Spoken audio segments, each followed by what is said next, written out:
금요일입니다. 안녕하세요. 김현웅입니다. 네, 안녕하세요. 최희정입니다. 자, 어제 청주에선 시내버스에서 몰래 한 여성의 신체를 촬영한 혐의로 의경 A씨가 입건됐습니다.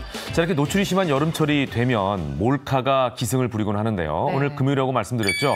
금요 특강 준비되어 있습니다. 오늘 이 시간에는 몰카 대처법과 예방법에 대해서 자세하게 알려드리겠습니다. 네, 그럼 먼저 날씨로 시작해보도록 하겠습니다. 네. 야외 현장 연결해보죠. 김혜한 캐스터.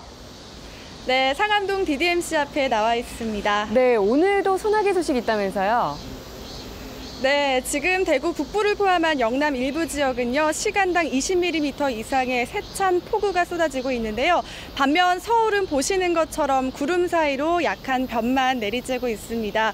그래도 습도가 높아져서 이 더위 불쾌감이 이만저만이 아니죠. 이 밤잠 설치는 날이 길어지고 있습니다. 서울은 20일째 열대야가 나타나고 있고요. 낮 기온 어제보다 더 올라 찜통 더위가 더 하겠습니다. 우선 자세한 소나기 소식부터 정리해드리겠습니다. 오늘 오후까지 전국에 소나기가 지날 텐데요. 충남을 제외한 중부와 제주 산지는 5에서 40mm, 그 밖에 남부지방엔 10에서 60mm가 예상됩니다. 비가 집중되는 지역이 좁고 강수 시간도 짧지만 시간당 30에서 50mm의 세찬 비가 쏟아질 수 있는 만큼 안전사고 나지 않도록 조심하셔야겠습니다. 서울을 비롯한 서쪽 지역에서 열대야가 나타났습니다. 현재 서울 27도를 보이고 있고요. 낮 기온 서울 35도로 어제보다 3도가량 높겠고 대전도 35도, 대구 33도, 부산 32도 등 남부지방은 비로 인해 어제보단 기온이 조금 낮아지겠지만 비가 그치고 난 뒤엔 습도가 높아져서 종일 후덥지근하겠습니다.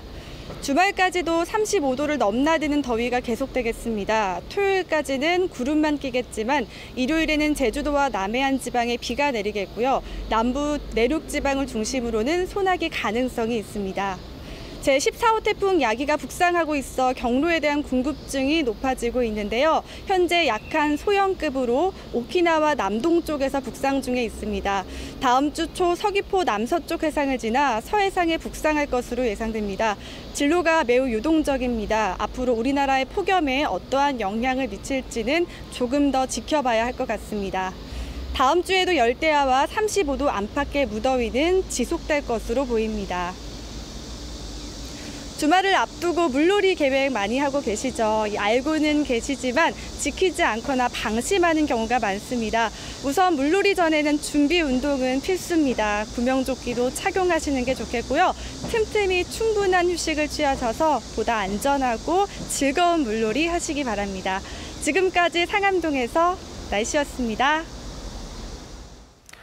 주말에 갈 만한 곳을 소개해드리는 주말행고 시간입니다. 네. 오늘은 다음 주 광복절을 앞두고 아주 특별한 곳을 준비했다고 하는데요. 영상으로 먼저 확인해 보시죠.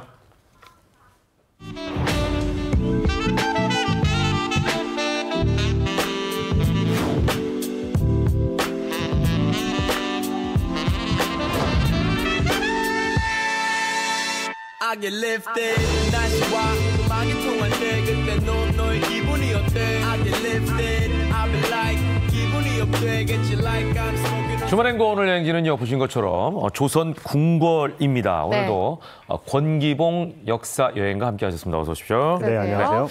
조선 궁궐 정말 아름다운 곳입니다. 외국인들도 궁궐을 보고 나서는 감탄을 하더라고요. 빌딩 숲 안에 어떻게 이게 아름다운 건물들이 있는가 이렇게 얘기를 하더라고요. 맞아요. 조금 전에 화면에서 잠시 보셨지만 뭐 낮에 보는 풍경뿐만 아니라 밤에 보는 이 해질 무렵 그때 그림도 참 로맨틱하고 좋아 보이더라고요. 네, 야경하면 보통 이제 화려한 불빛이 있는 이 도심을 떠올리는 분들이 많지만 사실 이 경복궁도 야경을 즐기기에 더없이 훌륭한 곳인데요.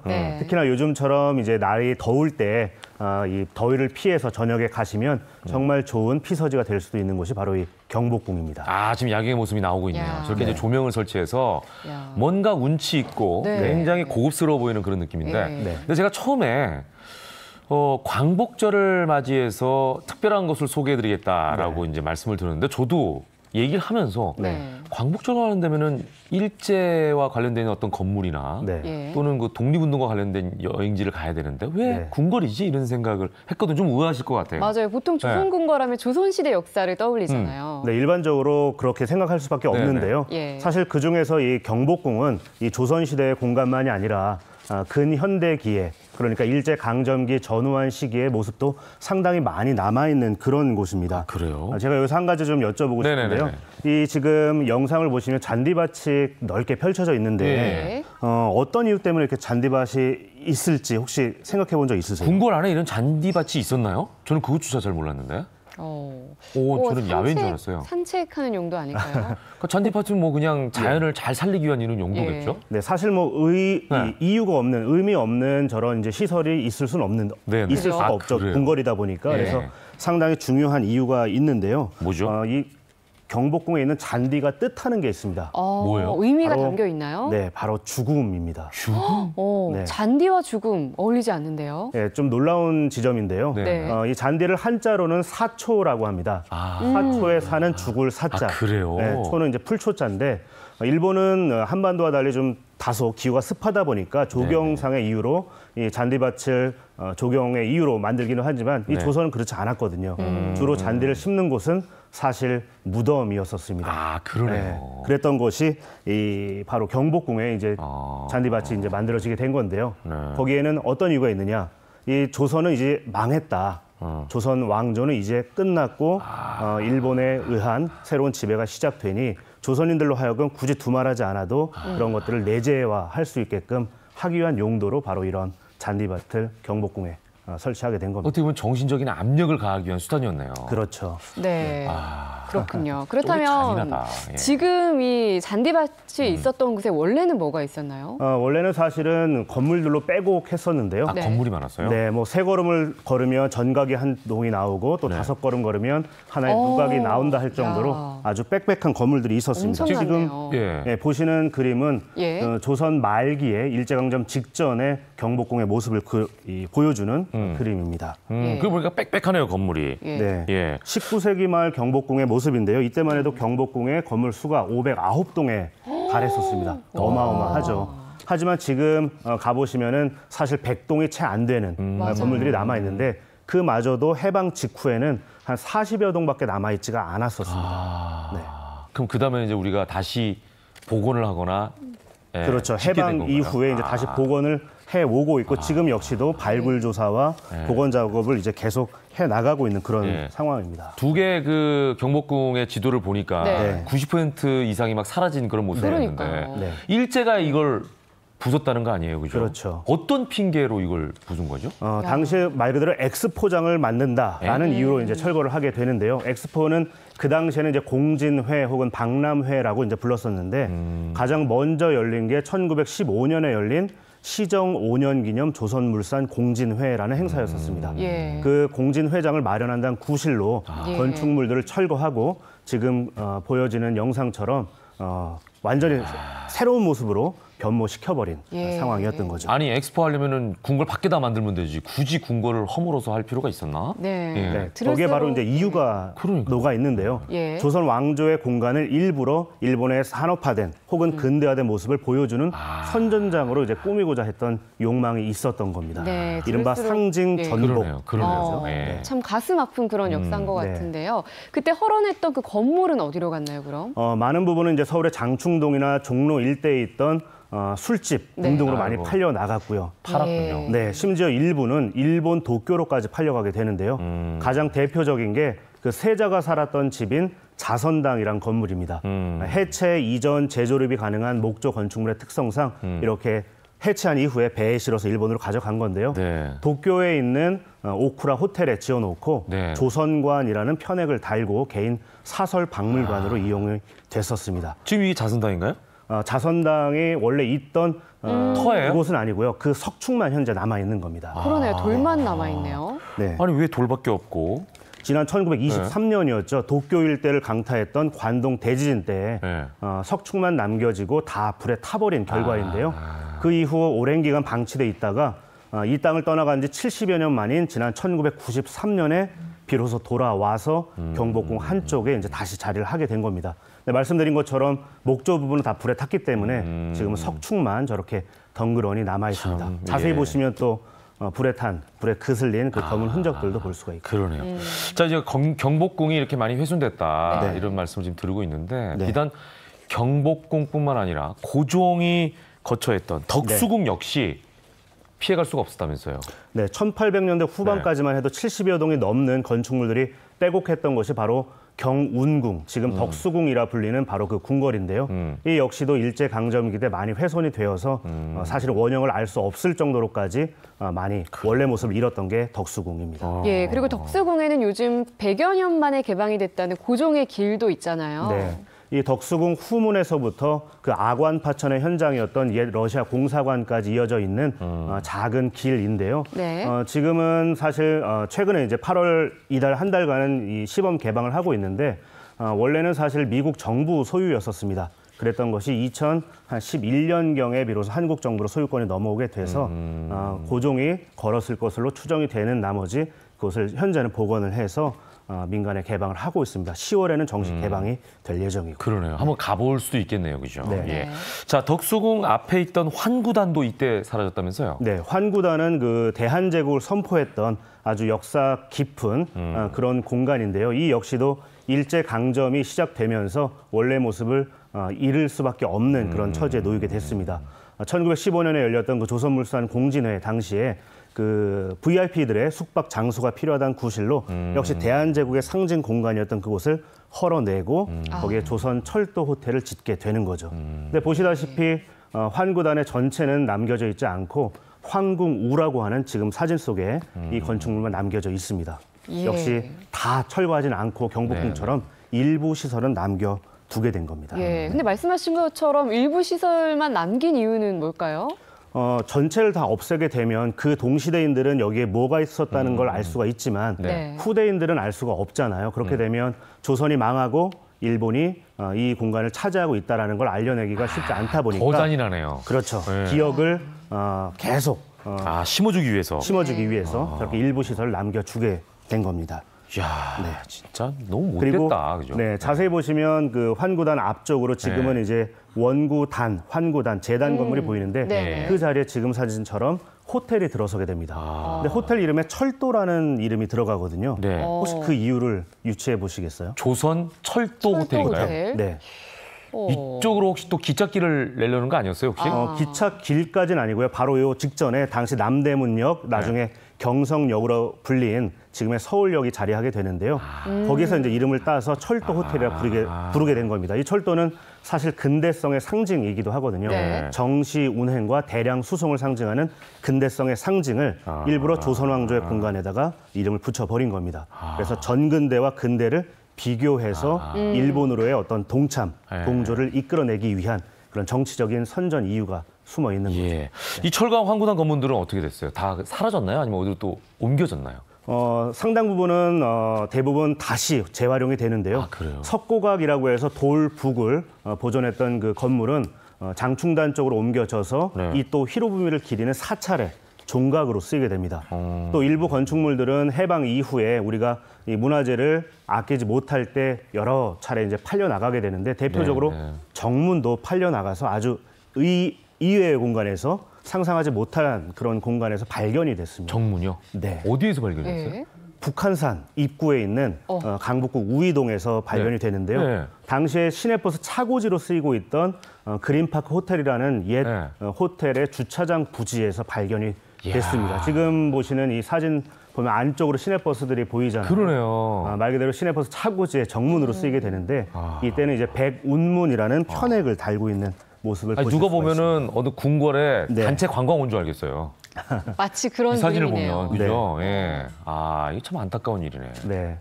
다행스러운 건 그나마 이게 2007년경에 네.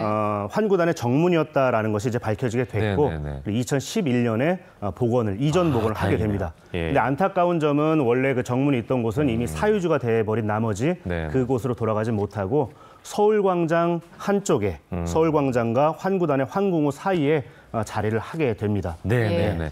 야, 경복궁, 덕수궁 이런 네. 거 조선의 궁궐들의 서려 있는 아픈 역사를 제가 한번 짚어봤습니다. 그런 지식을 가지고 가보면 또 다른 어떤 여행이 되지 않을까 하는 생각이 드네요. 그러네요. 자, 오늘 말씀 너무 잘 들었습니다. 고맙습니다. 네, 감사합니다. 고맙습니다.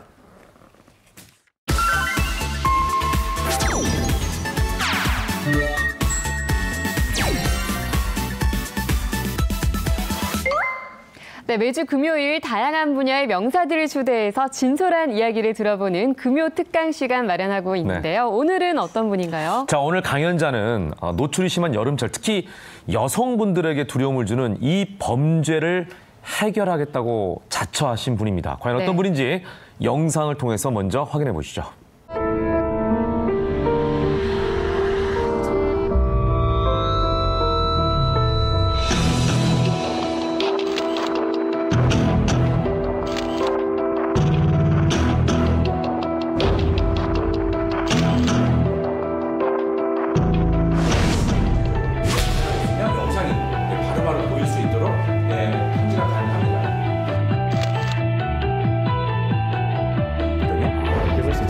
어떤 남자든지 간에 행동 자체가 부자연스럽게 가장 일반적인 카메라라고 보시면 돼요. 오늘 모실 분은 도찰 방지 전문가신데요. 도찰 그러면 남몰래 하는 그런 촬영을 의미하죠. 자, 이원업 도찰 방지 전문가 모셨습니다. 어서 오십시오. 네, 반갑습니다.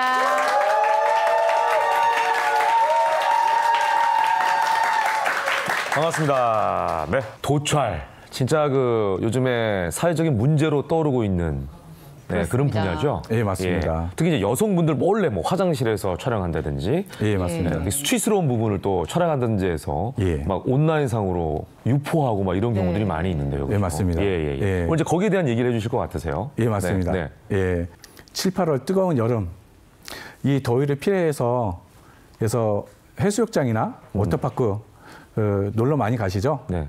그 해수욕장이나 워터파크에서 우리는 등골이 오싹한 경험을 한 번 정도는 하셨을 거라고 생각을 합니다. 자, 오늘은 귀신이 나오는 이야기보다 더 무서운 이야기를 하고자 합니다. 누군가가 나를 쫓아다니는 눈이 있고 나의 생활 공간을 훔쳐보는 눈이 있다면 이거에 대해서 어떻게 생각하시겠어요? 굉장히 무서운 일입니다. 끔찍하죠. 예, 소름 그래서 끼치고. 여기 계신 분들의 쫓아다니는 눈이 있다면 그것이 무엇이겠습니까? 그것은 바로 몰래카메라입니다. 이러한 몰래카메라를 방지하고 탐지하는 전문 업체가 있고요. 전문가가 있습니다. 그리고 우리가 알고 있는 이런 몰래카메라 저희가 줄여서 몰카라고 이야기합니다. 다른 말로는 도찰. 그래서 이런 도찰 방지 전문가가 몰래카메라나 도청기를 방지하기 위해서 존재를 하는데요. 이제 그런 사람이 바로 저라고 보시면 될 것 같습니다. 이런 분야의 전문가분이 계신 것도 참 처음 안 것 같아요, 저는. 아니, 영화에서 그런 건 봤어요. 예를 들어서 어딜 갔는데 도청 장치가 있는지를 미리 다 이게 탐지해가지고 찾아내고 이런 건 봤는데 아마 그런 그 도찰 장비를 찾아내기도 하고 예방하고 그런 일을 하시는 맞습니다. 그런 전문가인가 봐요. 예, 맞습니다. 그래서 몰래카메라도 전파를 이용하는 경우가 있고 전파를 이용하지 않고 자체 저장되는 유형이 있기 때문에요. 도청기를 찾는 거나 몰래카메라 찾는 거나 유사한 일이라고 생각하시면 될 것 같습니다. 그럼 실례지만 전문가로 활동하신 지 얼마나 되셨나요? 지금 한 20년 정도 됐습니다. 그래요? 와. 20년 전에는 도찰이라는 게 그렇게 사회적인 이슈가 안 됐던 걸로 기억하는데. 맞습니다. 사회적 이슈는 되진 않았지만 암암리에 남을 엿보거나 훔쳐보거나 이런 일들이 사실 비일비재했다라는 겁니다. 20년 전에도? 예, 맞습니다. 야, 그러니까 인간의 본성은 똑같네요. 뭐 이렇게 몰래 보고 싶은 그런 게 좀 있나 봐요. 맞습니다. 그 대신에 그때 사용됐던 장비하고 지금 사용됐던 장비가 좀 다를 뿐이에요. 그때 당시에는 우리가 이야기하는 아날로그 방식, 일정한 거리의 이 범위 내에서 누군가를 훔쳐보고 했다면 지금은 거리에 상관이 없습니다. 카메라를 하나 숨겨놓고 거리에 상관없이 어디서든지 내가 그 스마트폰을 이용해가지고 제 3의 장소나 모습을 엿볼 수 있다는 겁니다. 더 지능적으로 바뀌었네요. 예, 맞습니다. 그러네요.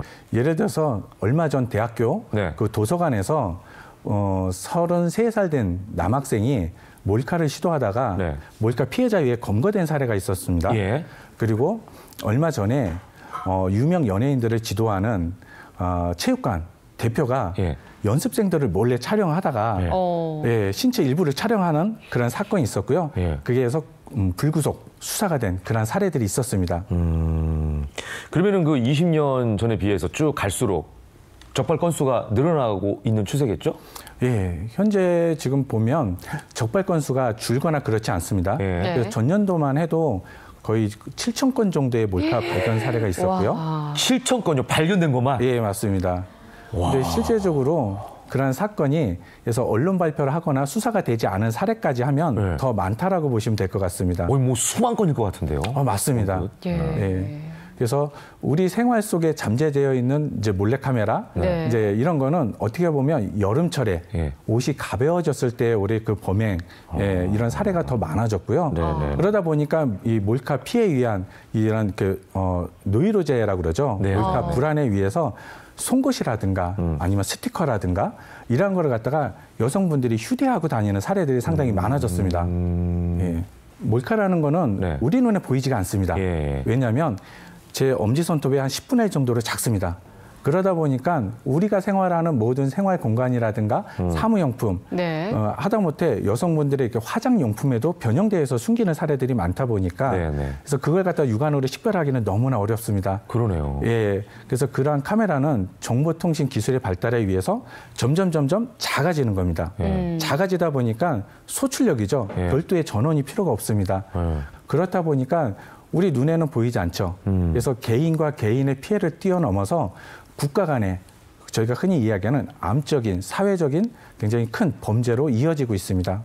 일단은 뭐 장소 불문하고 워낙 기술이 발전하다 보니까 여기저기서 다 찍을 수가 있다라는 얘기인데. 예, 맞습니다. 그럼에도 불구하고 적발되거나 또는 그 유통되는 불법 동영상들이겠죠. 그 찍어서 유통하는 맞습니다. 경우에 어디에서 제일 많이 이게 찍히나요? 일단은 여성분들이 많은 곳 또는 사람들이 많은 곳. 제일 많은 곳이 이제 대학가. 그다음에 이제 쇼핑몰, 그래서 극장도 거기에 포함이 될 거고요. 여름에 약방의 감초처럼 나오는 해수욕장, 그리고 지하철 이런 모든 곳이 어떻게 보면 여성분들의 피해 대상이 된다라고 보시면 될 것 같아요. 그 여성분들 입장에서 자기 집 말고는 다 찍히는 곳이네요. 어떻게 보면. 예, 물론 내 집이라고 해서 안 찍히는. 아이고. 내 집마저. 않습니다. 섬뜩하네요. 최근의 사건에는 집 주인이 새 들어있는 그 자취방에 카메라를 설치한 사례들이 비일비재 있습니다. 저희를 어느 여성분들이 저희한테 이런 점검을 해달라고 요청을 합니다. 저희가 출동 나가면 그분의 이야기는 내가 놔뒀던 음료수라든가 또는 물건이 자꾸 줄어들거나 없어지고 있다라는 겁니다. 본인이 혼자 사는 집인데? 맞습니다. 그래서 생수통을 하나 놓았는데 생수통이 반밖에 없는 거예요. 왜냐하면 나밖에 생활 안 하는 그런 곳에. 이건 소름 돋는데요. 맞습니다. 누군가가 침입을 하고 또는 누군가가 들어와서 손을 댄다는 이유거든요. 옛날 같으면 우렁각시라도 있다고 생각하겠지만 이거는. 네, 맞습니다. 그러다 보니까 여성분들의 불안감이 거의 최고조로 지금 생활할 수 있는 공간이 어떻게 보면 없다라고 보셔도 될 것 같아요. 지금 몰카는 어느 정도까지 지금 발전이 한 거죠? 발전이 된 거죠? 우리의 정보통신 기술은 세계 수준이라고 이야기를 하고 있습니다. 최고의 수준이죠. 맞습니다. 정보통신 기술과 발전과 함께 몰카의 기술도 함께 발전한다라고 보시면 될 것 같아요. 그러다 보니까 우리 육안으로 확인할 수 없을 정도로 점점 소형화되는 거죠. 그리고 아까 제가 말씀드린 것처럼 생활 필수품에 그대로 녹여져 있기 때문에 육안으로 식별이 안 되는 거예요. 그 상태에서 숨겨놓으면 반영구적이라고 보시면 될 것 같아요. 별도의 전원이 필요 없기도 하고요.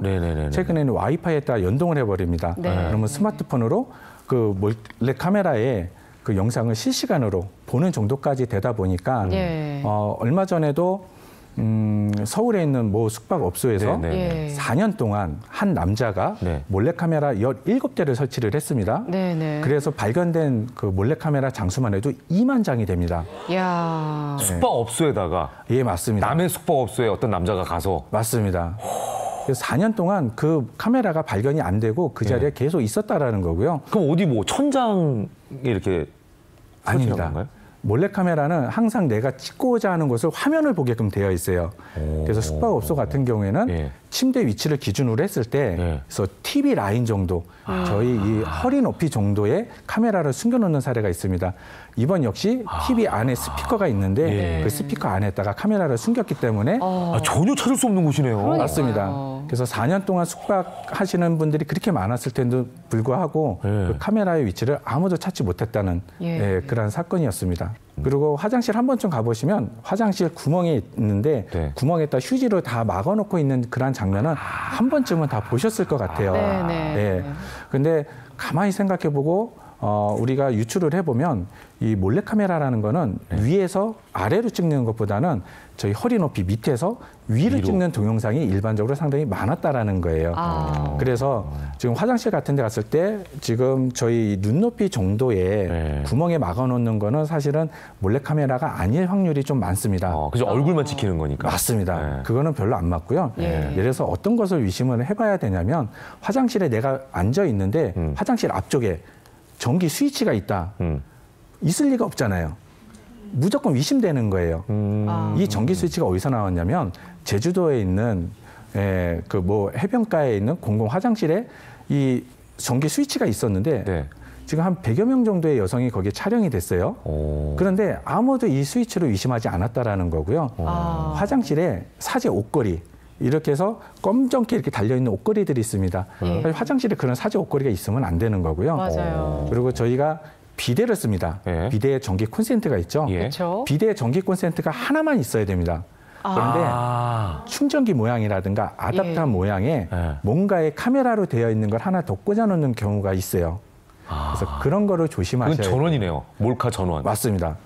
혹시 개인이 직접 확인해 볼 수 있는 방법도 있을까요? 이런 장비 없이. 장비 없이 육안으로 확인해 보실 수 있는 방법이 있다면 너무나 좋겠습니다.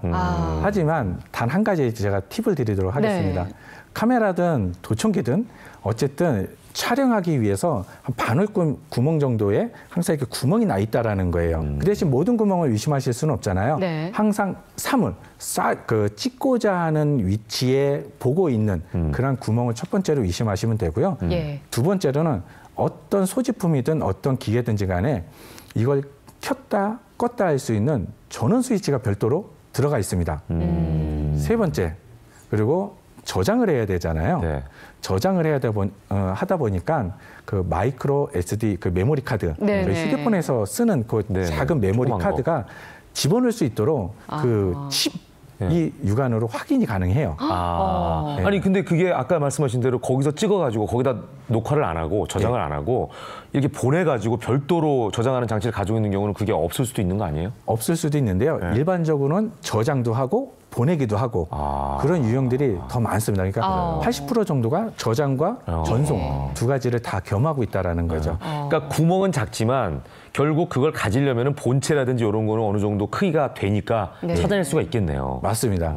자, 시청자분들도 이 강의를 좀 들으시면서 아이고 나도 예외가 아니고 범죄의 대상이 될 수도 있겠구나. 아마 이런 이제 경각심을 느끼셨을 텐데 강의를 들으면서 가장 궁금해한 부분이 바로 이 부분일 것 같아요. 도대체 장비가 어떻게 생겼을까? 그거 좀 보면서 자세히 설명을 좀 해주시겠습니까? 실제적으로 카메라는 종류가 없습니다. 그래서 카메라는 말씀드린 것처럼 다 변형돼 있고 우리 생활에 다 녹여져 있는 거기 때문에요.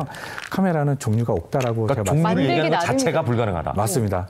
그 대신에 카메라는 딱 잘라서 유선과 무선으로 구분할 수가 있습니다. 유무선 두 가지로. 그 대신 우리가 알고 있는 상식하고 똑같습니다. 전파를 보내면 무선이 되는 거고요. 그다음에 유선으로 선으로 이렇게 연결을 한다든가 자체 저장되는 걸 저희가 유선이라고 이야기를 하는데 그 종류는 수천 수만 가지이기 때문에 알 수가 없습니다. 그 대표적인 것만 지금 가져오신 건가요? 지금 제가 대표적인 거 몇 개만 갖고 왔고요. 요거는 지금 잘 알고 계시는 방향제 아닙니까? 아닙니다. 이게 화재 경보기입니다. 화재 경보기인가요? 화재 경보기인데 지금 우리 집이나 또는 우리 사무실에 이런 센서가 하나가 달려 있어요. 저는 지금 그 방향제 뿌려주는 건 줄 알았어요. 비슷한데 이게 이제 열 감지 센서랑 모양이 똑같은 거죠? 맞습니다. 화재 경보기하고도 비슷하고. 맞습니다. 그래서 지금 요 중앙에 있는 요것이 지금 카메라 렌즈라고 보시면 될 것 같고요. 섬뜩해라. 보통 그렇게 생겼으면은 의심을 안 할 것 같아요. 왜냐면 그게 센서가 들어있어야 되니까. 맞습니다. 감지를 하려면 그게 필요하잖아요. 당연하다고 생각하거든요. 그래서 육안으로 이렇게 보셔도 실제적으로 이 렌즈인지 잘 모르시는 분들도 많아요. 근데 탐지 장비가 있으면 탐지를 하면 되는데 없으니까 잘 모르시잖아요. 제가 한 가지 팁을 더 드리도록 하겠습니다. 그래서 갖고 계신 스마트폰으로 촬영을 하는 거예요. 촬영을 해서 어떻게 하냐면 쫙 하고 확대를 해보시면 돼요. 아, 그 안에 카메라가 보이겠네요. 네, 맞습니다. 그러면 이 렌즈 자체가 유리 성질이기 때문에 이게 확대를 하면 이 유리가 보이게끔 되어 있어요. 네. 요거는 우리가 흔히 볼 수 있는 디지털 시계입니다. 맞습니다. 예. 지금 요 렌즈하고는 좀 다르죠. 네. 이 렌즈는 어떻게 보면 노출형이에요. 근데 지금 렌즈가 없는데? 안 보이는데, 언뜻? 지금 요게 지금 현재 코팅이 되어 있다 보니까 렌즈가 보이지를 않아요. 네. 근데 지금 이 상태에서 여기 장면이 촬영도 되고 제 목소리까지 같이 들어가고 있습니다. 그런데 아니, 렌즈가 어디 있을까? 예, 이 영상이 말씀드렸죠. 단순하게 전파를 이용해가지고 한 일정 거리까지만 가는 게 아니라 스마트폰으로 지금 실시간으로 이거 지금 다 모니터링할 수가 있습니다. 그 우리가 지금 이 강연 듣는 게 나가고 있는 거예요? 맞습니다. 지금 다 촬영되고 있는 거라고 보시면 될 것 같아요. 자, 그래서 제가 아까 설명드린 거를 갖다가 잠시 보여드릴게요. 지금 현재는 렌즈가 보이지 않습니다. 근데 제가 이쪽에 놓고 제가 뒷커버를 열어보도록 할게요. 아, 요거는 이제 카메라를 보여주시는구나. 예. 자, 제가 커버를 한번 열어보겠습니다. 커버를 열었더니. 자, 일반적으로 저희가 이 건전지를 쓸 때 저희 AA 건전지를 쓰죠. 그렇죠. 지금처럼 이런 건전지를 쓰지를 않아요. 그거 지금 충전식인가요? 맞습니다. 충전용 건전지 이런 걸 쓰지를 않아요. 그래서 이런 건전지가 있다면 100% 카메라의 가능성이 많고요. 만약에 AA 건전지라고 하더라도 여기 보시면 이쪽에 지금 전원, 이게 전원을 해서 온 오프가 있습니다, 여기에. 그래서 여기 보시면 이게 전원 스위치가 있고요. 여기 보시면 이 메모리 카드가 들어가 있는 게 있어요. 그래서 실제적으로 내가 커버를 열어보면 인해 가지고 이게 카메라인지 아닌지 알 수가 있네. 가능합니다. 역시 아까 말씀하셨던 저장 장치를 확인하는 것도 중요해요. 예, 맞습니다. 디지털 시계인데 거기다 메모리 카드를 왜 넣어놨겠어요? 맞습니다. 그죠? 예. 요거는 지금 드신 거는 펜 아닌가요? 펜? 맞습니다. 우리가 가장 많이 사용하는 볼펜입니다. 그래서 심지어 여기 심도 여기 있죠. 볼펜으로 쓸 수 있는 건데요. 써지나요? 예, 써집니다. 자, 이상하게 보셔야 될 거는 저희가 볼펜이 됐든 샤프가 됐든 요 뒤에 이런 이렇게 바늘 구멍 정도의 네네. 그러네. 두 개가 있네요. 맞습니다. 이런 구멍이 없어야 돼요. 이게 무슨 구멍이냐면 하나는 음성, 보이스를 녹음하는 녹음 기능이 있는 거고요. 하나는 처음에는 이게 전원이 들어와야지 저희가 작동하는지 안 하는지 알 수가 있잖아요. 그래서 한 10초 동안은 여기서 전원이 깜빡깜빡이고 들어왔다 꺼져버립니다. 전원 센서군요. 맞습니다. 왜냐하면 계속 들어와 있으면 발각되니까. 맞습니다. 아래 차를 발각이 되니까 그래서 계속 들어와 있지는 않고요. 한 10초 정도 들어왔다가 꺼져버립니다. 그 카메라는 어디 있는 거예요? 카메라요? 이 앞에 있습니다. 그 이렇게 위쪽에 구멍. 예, 여기에 카메라가 있는 겁니다. 이것도 역시 몰래카메라인지 아닌지 식별하시는 방법은 열어보면 USB가 있습니다. 그 안에 USB. 야, 거기에 정말 교묘하게 잘 숨겼네요. 볼펜 힘이 있어야 되는데 USB가 있네요. 맞습니다. 그러니까 물론 필요한 경우는 있어요. 예를 들면 우리가 그 시사 보도 같은 거 할 때도 그렇죠. 사실은 몰카로 찍을 수 있는 것들이 많이 있거든요. 왜냐하면 시청자의 궁금증을 해결하는 차원에서 반드시 필요한 쪽은 있어요. 그렇지만 이거 왜 이렇게 심하게 이렇게 발전하는 거죠? 원래 우리가 알고 있는 이런 모든 기계라든가 이런 기술은 사실 군사용입니다. 군사용으로 나오고 그것이 이제 경제나 사회 쪽에 저희가 자연적으로 흡수가 되게끔 되어 있죠. 근데 모든 기계나 모든 용품은 다 마찬가지입니다. 그거를 사실 그 기술 개발을 갖다 우리가 저해할 수는 없잖아요. 발전하는 건 막을 수가 없습니다. 그 대신 사용하는 사용자의 그런 이제 잘못된 위식이라든가 또는 잘못된 방법에 대해서 엄격한 기준이 없다 보니까 이거를 갖다가 그냥 아무런 죄의식 없이 그냥 해도 되겠지. 또는 죄가 아니겠지 이런 생각을 많이 하는 겁니다. 근데 이 시점에서 궁금한 게 이렇게까지 지능적으로 하는 데는 다 이유가 있을 것 같아요. 단순한 심리. 호기심은 아닐 것 같은데요. 일단은 여러 가지 이유가 있을 텐데요. 첫 번째는 일단 관음증입니다.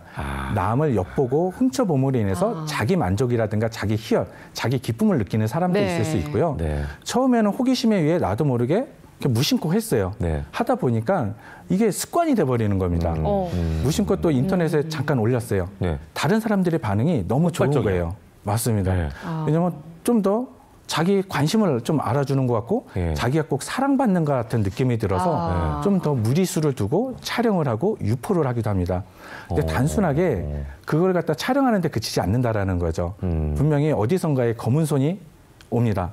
그래서 이러한 동영상을 하나 찍어가지고 유포를 하면 CD 원판 한 장당 200만 원에서 500만 원 정도까지 비용을 받습니다.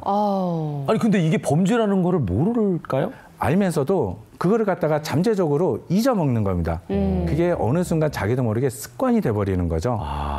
근데 지금은 몰카를 하는 행위 자체가 사실은 법에 저촉을 받습니다. 무조건 하면 맞습니다. 거죠. 예. 무조건 하면 저촉을 받는데 네. 문제는 지금까지의 형량입니다. 초범이다. 아니면 사회적 지위를 감안한다. 네네. 반성의 기미가 많다라는 이유만으로 네. 집행유예나 아니면은 그냥 약식 기소를 한다든가. 그럼 벌금 얼마? 맞습니다. 근데 몰카 행위를 해가지고 한 남자가 그래서 200장 또는 2000장의 사진이 어쨌든 확인이 됐습니다. 예. 그럼에도 불구하고 그 남자의 거주지가 일정하다. 예. 반성의 기미가 있다. 예. 증거가 확보가 됐다는 이유만으로 네네네. 그냥 풀어준다는 말이죠. 너무 관용적이네요. 맞습니다. 네. 지금까지 여지껏 그래 왔기 때문에 지금처럼 이 몰래카메라 사건이 사회적 이슈가 되고 또는 누구나 다 해도 되는 것처럼 지금 위험한 상황까지 오지 않았나 이렇게 생각을 하고 있습니다. 이 몰카라는 게 이제 사회적인 문제다라는 걸로 아까 처음 시작을 하셨잖아요. 네. 예, 맞습니다. 근본적인 대책 같은 건 없나요, 현재? 현재로서는 정부에서 네. 전년도죠. 2017년 8월에 대통령님께서 이 몰카와 또는 디지털 성폭력에 대한 이제 대책을 마련하라고 해서 정부에서 지금 여러 가지 안을 내놨습니다. 네네. 근데 거기서 현실적으로 필요한 그러한 사항도 있고 아니면 여성분들한테 와닿지 않는 그러한 사항도 있습니다. 그 중에 여러 가지가 있을 수가 있는데요. 아까 말씀드렸죠. 강력한 처벌. 예. 몰카를 했든 안 했든 네. 누군가 제3자를 촬영하는 행위 자체가 예. 저는 강력하게 처벌이 돼야 된다라고 생각하고 있고요. 그리고 피해자에 대한 이제 보상 기준이라고 저는 생각을 합니다. 네네네. 현재까지 지금 정부에서 대안을 내놓는 거는 몰카 범행을 하면 그래서 유포를 하잖아요. 네. 유포해가지고 그거에 대한 처리 비용을 일단 몰카범한테 범죄자한테 일단은 청구를 하겠다라고 이야기를 했는데 과연 그러면 피해자가 몰카를 당했을 때 그 안고 살아야 되는 그 정신적인 스트레스와 피해에 대하면 사실 금전적으로 환산을 할 수가 없습니다. 그럼요. 근데 지금까지 몰카를 당한 피해자를 위한 보상 기준은 아무것도 없었어요. 심지어는 몰카를 갖다가 이렇게 당했다라고 신고를 했을 때 네. 일단은 무시당하거나 네. 아니면 증거가 없다는 이유만으로 수사조차 되지 않은 사례들이 많다 보니 이제 피해자에 위한 예서 뭐 정신적인 뭐 이렇게 상담이라든가 위로 지원이라든가 예. 법률적 자문 이게 저는 뒷받침되어야 된다고 생각을 하고 있고요. 네. 예. 저희가 인터넷에 몰래카메라라고 치면 너무나 많은 몰래카메라들이 현재 지금 판매되고 있다라는 거죠. 그거에 대한 이력 기준을 만든다라고 하고 있는데 실제 해외에서 유통되고 있거나 직접 매장에 가서 구입했을 경우에 그 이력을 추적하기가 너무나 어렵습니다. 네. 그래서 합법적인 거하고 불법적인 거에 장배돼서 엄격하게 제재나 통제 또는 그거를 잘못 사용했을 때의 처벌 역시 뒷받침이 돼야 된다고 생각을 하고 있습니다. 네. 네. 근데 이렇게 말씀하신 것처럼 엄격한 법의 잣대가 만들어진다고 하더라도 예. 이 방송을 보신 특히 여성 시청자분들께서는 막연한 두려움이나 공포감을 가질 수밖에 없을 것 같은데 예방법도 있으면 좀 알려주시면 좋을 것 같아요. 예. 예방법은 시중에 판매하는 몰카 탐지기들이 있습니다. 그래서 우선적으로 그걸 구매를 해서 내가 의심되는 장소라든가 또 생활 공간에서 이렇게 활용을 하시는 그런 방법이 있고요. 네. 두 번째로는 그걸 갖다가 그냥 단순하게 점검만 하지 마시고요. 의심되는 물건이 있으면 일단 그런 걸 촬영을 해서 그래서 경찰이라든가 전문 기관에 이 물건이 과연 몰카인지 아닌지 불법 기계로 유통되고 있는 유형인지 아닌지 일단 확인하시는 방법이 있을 수가 있을 것 같습니다. 해수욕장에서 어떻게 하면 좀 내가 예. 그 도철로부터 자유로울 수 있는지 이런 방법도 좀 팁으로 주시면 좋을 것 같아요. 나오신 김에. 자, 해수욕장에서는 촬영할 수 있는 방법이 너무 많습니다. 그러니까요. 첫 번째는 스마트폰, 네. 두 번째는 변형되어 있는 카메라인데요. 네. 제가 지금 이렇게 시계라든가 네. 넥타이라든가 선글라스라든가 이런 걸로 촬영하는 경우도 있고요.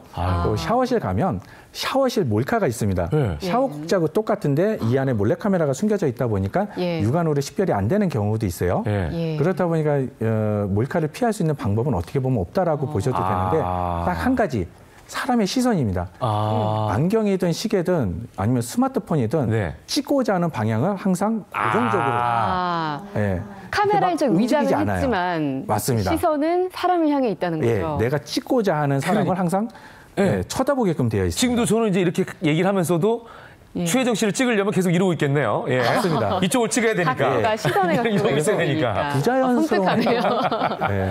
부자연스러운 행동을 많이 보입니다. 그런 사람을 첫 번째로 이렇게 위심하셔야 되고요. 어떤 분들은 직접적으로 당신 뭐 했어?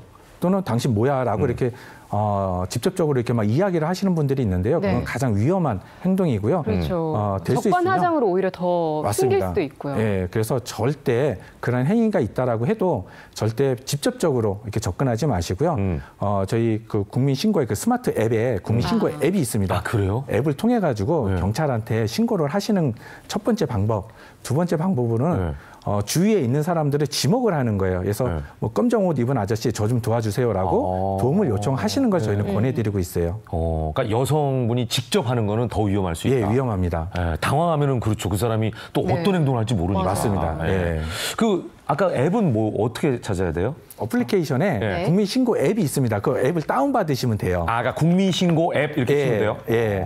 그래서 생활 불편이라든가 그 외에 여러 가지를 갖다 민원을 제기할 수 있는 그 국민신고 앱이라는 게 있습니다. 그래서 어플리케이션에서 그걸 다운받으셔가지고요. 거기서 신고를 하시면 바로 경찰로 연결이 됩니다. 당장 한번 찾아봐야겠네요. 네, 맞습니다. 그러니까, 자, 지금까지 한 20년을 하셨다 그랬는데 그러면은 현장에서 도찰 장비, 몰래 카메라를 발견하면 어떻게 그 당사자를 검거하시나요? 어떻게 하시나요?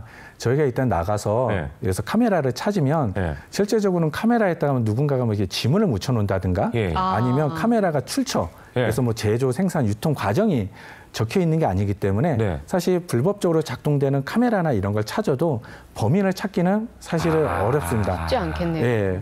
근데 예를 들어서 일단은 카메라를 찾으면 그래서 피해자분들은 누가 했을 거라는 그 가정을 합니다. 왜냐하면 1대1이잖아요. 피해자분들은. 그래서 날 갖다가 괴롭힘을 한다든가 스토커를 한다든가 아니면 주변과 또 뭐 이웃집과의 뭐 불화가 있다든가 그래서 가해자를 알고 있는 사례들이 많다 보니 오히려 저희가 역으로 추적을 할 수가 있고요. 최근에 나와 있는 카메라 자체가 제가 아까 말씀드렸죠. 와이파이 연동형이 있습니다. 와이파이 연동은 와이파이 추적이 가능합니다.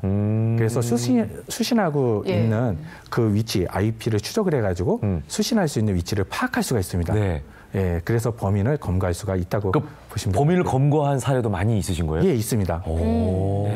아휴, 참 세상에 살기가 너무 어려워지네요. 그러네요. 자기 몸 하나 주체하기도 쉽지 않은데 맞습니다. 주변까지 살펴야 되니까 근본적으로 좀 근절이 됐으면 좋겠다 이런 생각이 들면서 오늘 강의를 너무 재밌게 잘 들었습니다. 자, 오늘 그 보니까 특별히 또 관객분들이 오늘 나이가 어린 분들이 많이 왔고 평소보다 몰카의 대상이라고 할 수 있는 여성분들이 또 오늘 많이 오셨어요. 어떻게 보면 질문을 좀 받아야 될 것 같습니다. 궁금하신 사항들이 많으셨을 것 같아요. 질문요? 그러면 혹시 이제 저희 같은 시민들이 혹시 실제로 몰카 근절을 위해서 할 수 있는 방법이나 나설 수 있는 행동들이 있는지. 시민들 입장에서 몰카 근절을 위해 나설 수 있는 방법. 지금 하실 수 있는 거는요. 신고입니다. 신고. 그래서 우리 모두가 사실은 몰카범을 검거할 수 있는 경찰이 되는 거죠. 이상한 행동을 한다라든가 분명히 수상한 사람인데 무심코 남의 일인 것처럼 흘려보내지 마시고요. 맞습니다. 그런 행동이라든가 이런 거에서 저희가 적극적으로 신고하는 사실 그 행동이야말로 몰카범을 어쨌든 검거하고 이 피해를 줄일 수 있는 일이라고 생각을 하고 있습니다. 그러니까 소극적으로 내가 당하는데 그냥 참아야지 이게 아니라 적극적으로 신고하는 정신. 해야겠네요. 혹시 그 몰카 신고 포상제 같은 게 있나요 지금? 예, 있습니다. 있나요? 있습니다. 지금 최근에 이제 몰카범이라든가 몰카 사건들이 워낙 많아지다 보니까 그래서 그 사건이 어떠냐에 따라서 그래서 뭐 최소 100만 원에서 최고 2천만 원까지 몰카 신고 포상금을 지금 주고 있습니다. 근절하기 위해 적극적으로 신고도 하고 기왕이면 포상금도 타고. 맞습니다. 괜찮네요. 네, 맞습니다. 그래서 적극적인 신고만이 어쨌든 이 피해를 예방할 수 있는 대안이 될 수 있다라고 보고 있습니다. 자, 또 다음 분. 이번엔 남성분입니다. 아까 말씀하신 대로 디지털 성범죄 심각성에 대해서 느끼지 못하는 분들이 많은데 그분에게 어떤 당부 말씀을 해줄 수 있을까요? 아, 근본적인 얘기네요. 이 원론적인 얘기인데 이걸로 마무리하시면 될 것 같네요. 네. 실제적으로 그분이 말씀드렸던 사실 죄의식이 없는 거예요. 누군가한테 피해를 줘서 본인이 이득을 취하는 그 자체가 범죄이고 본인은 재미나 흥미나 또는 장난이지만 그 피해를 당하시는 그 여성분들이라든가 이제 피해자분은 정말 씻을 수 없는 고통 속에서 트라우마죠. 살아야 됩니다. 네. 그리고 그거를 갖다가 누군가가 그걸 대신해 주지 않는다라는 거예요. 그래서 본인의 장난이 제3자의 인생을 망치거나 또는 피폐하게 고통스러운 속에서 살 수 있게끔 만드는 행위임을 인식해야 된다라고 저는 생각을 하고 있습니다. 네, 심각성을 인식해야 되는 거죠. 네, 맞습니다. 예. 장난으로 돌을 던졌지만 그 돌에 개구리는 맞아 죽을 수 있다라는. 맞습니다. 사실. 그거하고 똑같습니다. 그 역지사지의 마음을 좀 가지고 생각하면 좋을 것 같네요. 맞습니다. 예. 자, 누군가 당신의 일상을 몰래 훔쳐보고 있다면이라는 주제로 이 몰카에 대한 이야기 그리고 예방법까지 말씀을 해주셨습니다. 이원업 도찰 방지 전문가의 강의 너무 잘 들었습니다. 감사의 박수 부탁드리겠습니다. 감사합니다.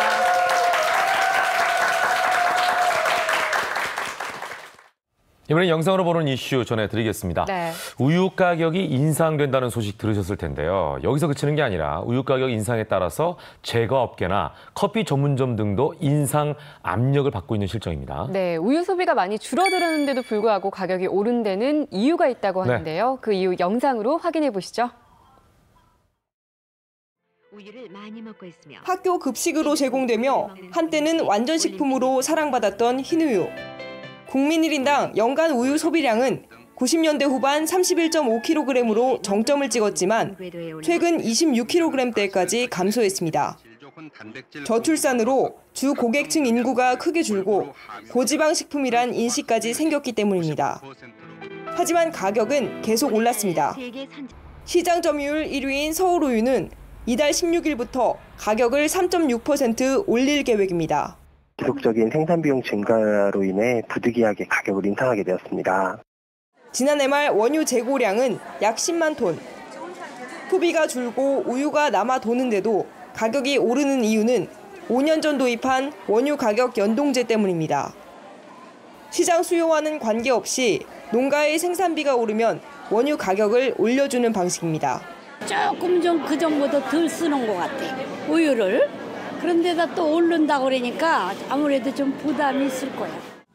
원유 가격 연동제는 자유무역 협정 체결로 저렴하고 품질 좋은 외국 유가공품과 경쟁해야 하는 현 상황에도 맞지 않는다는 지적입니다.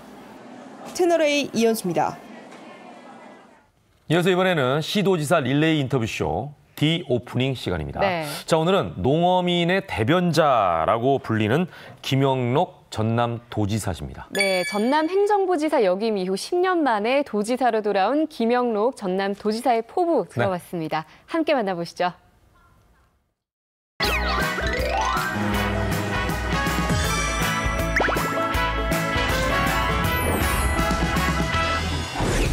민주당 김영록 후보가 76.1%를 득표해서 당선이 확실시되고요.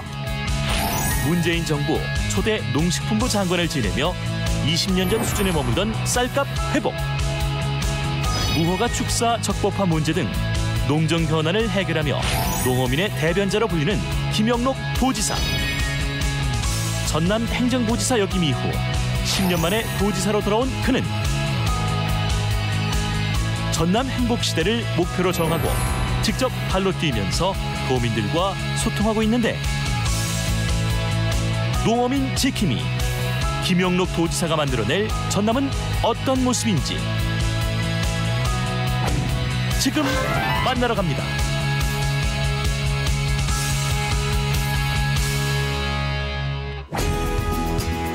안녕하세요.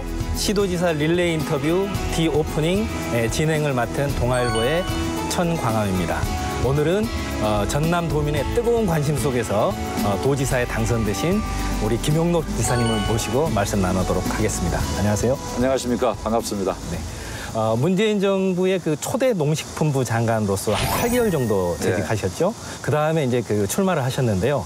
당선을 어떻게 예감하고 계셨습니까? 더불어민주당의 경선 과정에서는 대단히 사실은 갑자기 이렇게 출마를 했기 때문에 어려움이 많았습니다. 그러셨군요. 그렇지만은 당당하게 우리 도민의 선택을 받겠다는 마음으로 열심히 뛰었더니 민주당 경선에서 승리를 했고요. 그 승리 이후에는 큰 어려움 없이 당선될 수 있었습니다. 네, 그러면 지금부터 본격적으로 우리 김영덕 지사님이 걸어오신 길에 대해서 얘기를 나눠보도록 하겠습니다. 선서, 나 김영덕은 전라남 도지사로서 도민 제1주의를 반드시 실천하고 도민의 삶이 바뀌는 전남 행복 시대를 열 것을 약속드립니다. 전라남 도지사 김영덕. 첫 번째 키워드부터 보도록 하겠습니다. 첫 번째 키워드는 섬마을 사나이입니다.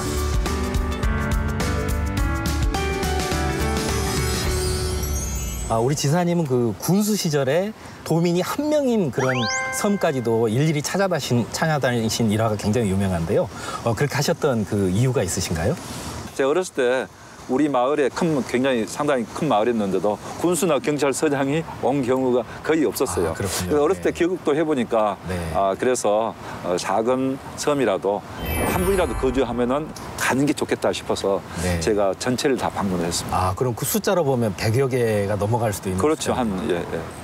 그러면 이어서 두 번째 키워드 보도록 하겠습니다. 두 번째 키워드는 무소속의 기적입니다. 국회의원에 무소속으로 출마를 하셨는데 특히 전남에서 무소속으로 당선된다는 게 굉장히 어려운 일인데요. 어떻게 그런 결심을 하시게 됐습니까?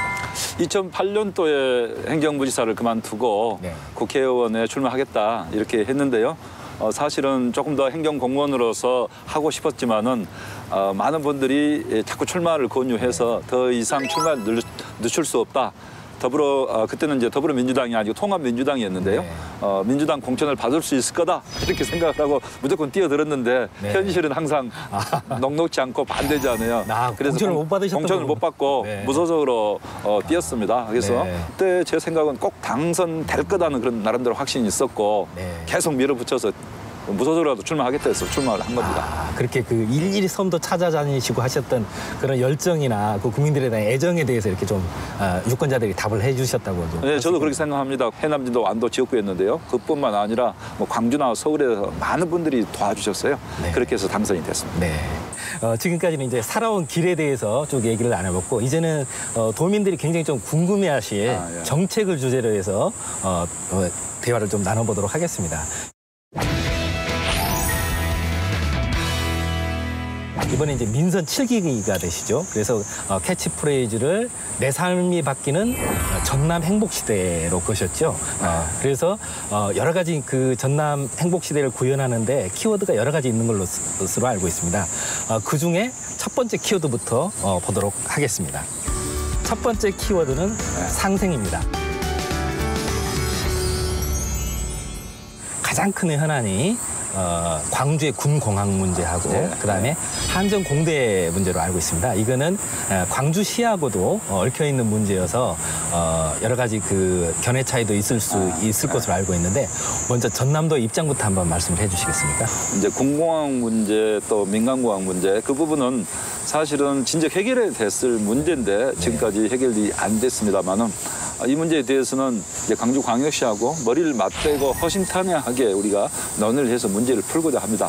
그런데 당연히 광주공항의 민간공항의 그 기능 이전 문제를 광주광역시에서도 조건 없이 가능한 조속히 하자 그런 입장에 있기 때문에 이 부분은 전라남도하고 서로 상생해서 먼저 이전을 하고 그러면 이제 군공항 문제가 남잖아요. 군공항 문제도 결국은 다른 지역으로 이전할 지역이 없습니다. 광주광역시 내에서도 이전할 지역이 없고 그렇다면 전라남도로 올 수밖에 없는데 이런 부분은 우리 전라남 도민들도 이해를 할 수 있는 부분이거든요. 그렇다면은 민간공항은 우리 무안공항으로 옮기고 군공항 문제를 어떻게 할 것이냐 하는 것은 우리 전라남도도 하고 광주광역시 또 국방부 또 정부 간에 이렇게 잘 협의를 해서 주민들이 수용할 수 있도록 이렇게 필요하다면 지원도 해서 잘 문제를 풀어갈 수 있는 문제다. 그래서 이 문제는 광주 전남 간에 또 서로 이렇게 다툴 일이 아니거든요. 네. 그래서 어렵지 않게 생각합니다만은 네. 결과물을 내놓지 않는 상황에서 네. 어렵다 어렵지 않다 말한 것은 안 맞는데 네. 저는 상생한다 하면은 틀림없이 그렇게 어렵지 않게 문제를 해결할 수 있다 네. 이렇게 네. 생각합니다. 네. 안전공대 문제도 순리로 생각해 보면은 네. 답이 나온 거거든요. 네. 나주 혁신 도시에 지금 빛가람 혁신 도시가 지금 이렇게 위치하면서 성과는 공유하자. 성과는 전라남도와 광주광역시가 공유하자 이렇게 된 거거든요. 네. 그러면 나주 혁신도시의 한정공대가 오는 문제는 결국은 혁신도시나 혁신도시 바로 인접해서 네. 오는 게 순리라고 많은 분들이 생각해요. 네. 그래서 저는 뭐 후보 시절에 이미 그 공약으로 이렇게 확실하게 이야기를 했는데요. 표 떨어진다고 저한테 말렸어요. 말렸는데 네. 아니 너무나 당연한 거 아니야. 네. 순리로 생각해 보면 당연한 건데 네. 다만 이제 이런 부분에 있어서 네. 그러나 광주광역시하고 또 상생해서 협의할 부분도 있기 때문에 네. 협의할 부분도 있고 다만 성과는 서로 공유하자고 했으니까 확실한 그런 부분은 우리가 당초 약속대로 그렇게 해야 된다. 저는 이렇게 생각을 합니다. 네. 부산의 우리 오고돈 시장님 그리고 경남의 김경수 지사님 같은 당 또 소속이지 않습니까? 남해안벨트의 그 예. 상생에 대한 기대도 상당히 있는 것으로 알고 있습니다. 그거에 대해서는? 예. 저는 정말 그 부분에 대해서 남해안 광역 경제권 남해안 광역 이를테면 관광 종합 개발 계획 그런 차원에서 꼭 필요하다고 생각하는데요. 부산 목포 부산 간에 고속철도도 없고 지금 현재 철도가 뭐 5시간 이상 걸리는 상황이니까 이걸 2시간대로 할 수 있는 거거든요. 예. 그래서 오거돈 시장님이나 김경수 도지사도 그런 부분은 서로 협조해서 이렇게 해서 네. 광역 경제권으로 또 광역 관광권으로 이렇게 하자 이렇게 네. 어느 그 부분에는 뭐 허심탄회하게 협의가 될 수 있는 상황이고 이미 후보 시절에 이야기는 했는데요. 네. 앞으로 적절한 시기에 그렇게 할 생각을 갖고 있습니다. 두 번째 키워드 보도록 하겠습니다. 네, 두 번째 키워드는 농수산업 1번지입니다. 김영록 지사님 하면 바로 그 문재인 정부에서 첫 농림수산부 장관을 역임하셨지 않습니까? 그리고 전남이라는 곳이 수산물이라든지 농업 부분에서 전국에서 1위를 달리는 곳이거든요. 그래서 이 농수산업 1번지에 대해서 무엇보다 큰 어떤 그 계획 같은 게 있으실 것 같은데 어떤 계획들이 있으실까요? 전남이 이제 전통적으로 농업수산업의 강점을 가지고 있는데요. 생산뿐만 아니라 또 제조, 가공, 유통, 또 수출까지 예를 들면 친환경 농산물을 우리가 열심히 해서 중국의 고소득층을 겨냥해서 수출까지 해볼 수 있도록 하고 지금 김 수출을 5억 불 세계적으로 수출해서 많이 하고 있어서 정말 효자 품목인데 그런 효자 품목들을 수산업에서도 많이 늘려가야 된다. 그래서 우리 농수산업을 이제 생산만 할 게 아니라 제조, 가공, 유통, 수출까지 또 거기다 더 플러스 한다면 관광까지 이렇게 하도록 하는 게 제가 앞으로 갖고 있는 비전이고 또 많은 분들이 그 비전에 대해서는 함께 하자 이렇게 공감을 하고 있습니다. 네. 이어서 세 번째 키워드 보도록 하겠습니다. 세 번째 키워드는 1000개.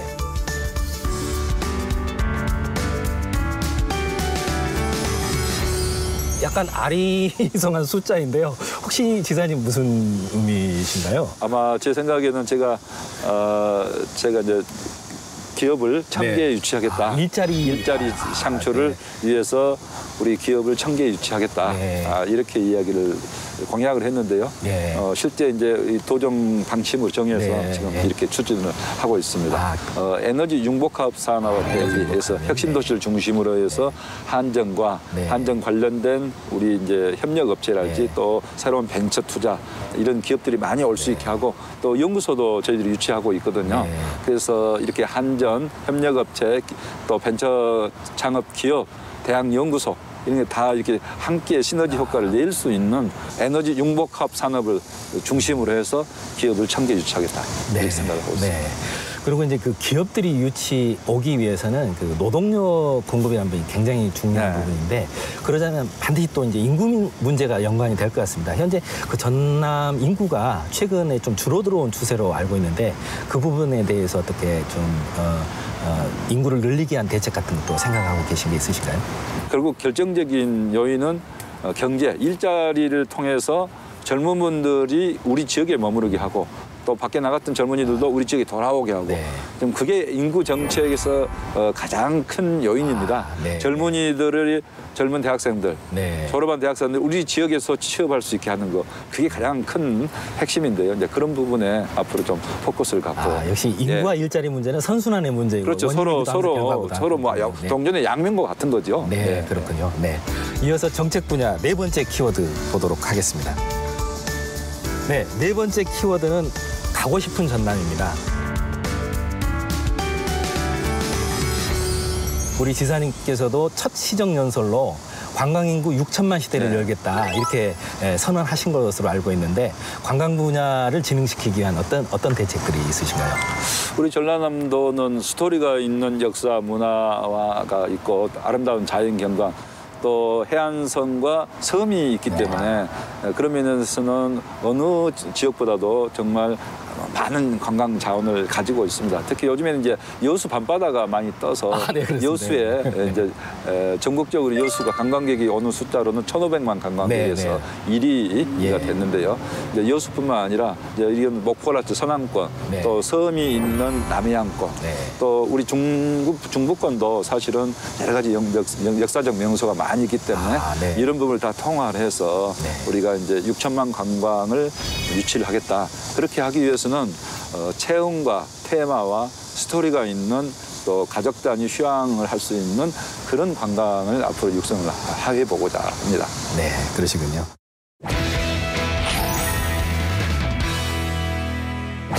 이번 코너는 김영록이 좋아하는 사람들 코너입니다.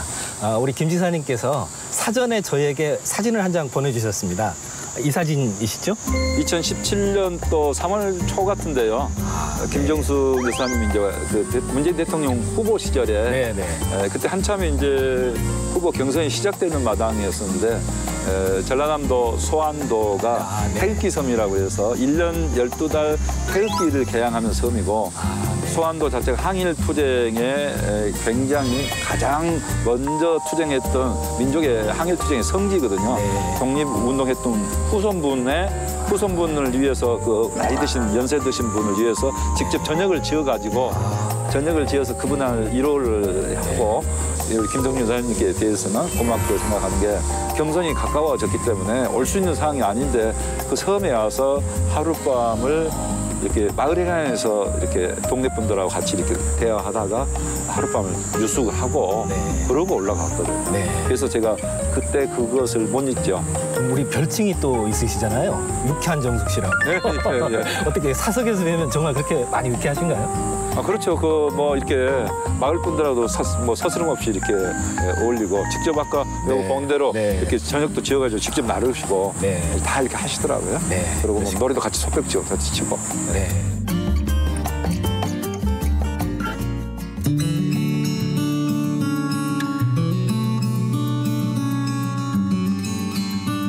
전라남도는 행복 충전소다라고 써주셨죠? 그 어떤 의미가 담겨 있습니까? 전라남도는 행복 발전소다 할 수도 있는데 저는 충전소로 했거든요. 행복 충전소다. 왜냐하면 전라남도는 어머니 품 같은 곳이고 또 삶이 지친 분이거나 또 가족 단위로 와서 뭔가 행복을 재충전할 수 있는. 그래서 전라남도에 와서 다시 행복을 재충전해 가세요. 전라남도 많이 오십시오 하는 의미에 전라남도는 행복 충전소다 이렇게 했습니다. 오늘 긴 시간 수고해 주셨는데요. 끝으로 우리 전라남도 도민들께 마지막으로 하시고 싶은 말씀 있으시면 부탁드리겠습니다. 전라남도가 이제 새로운 정도 천년을 맞아서 내 삶이 바뀌는 전라남도 번영시대, 내 삶이 바뀌는 전라남도 행복시대를 위해서 열심히 뛰고 있습니다. 많은 국민들께서도 찾아주시고 성원해 주시고 도민들도 함께 뛰어서 새로운 전라남도 비전을 함께 만들어 나가도록 하겠습니다. 감사합니다. 오늘 바쁘신데 긴 시간 내주셔서 감사합니다. 감사합니다. 시도지사 릴레이 인터뷰 디오프닝 저희는 다음 시간에 뵙겠습니다. 감사합니다. 감사합니다.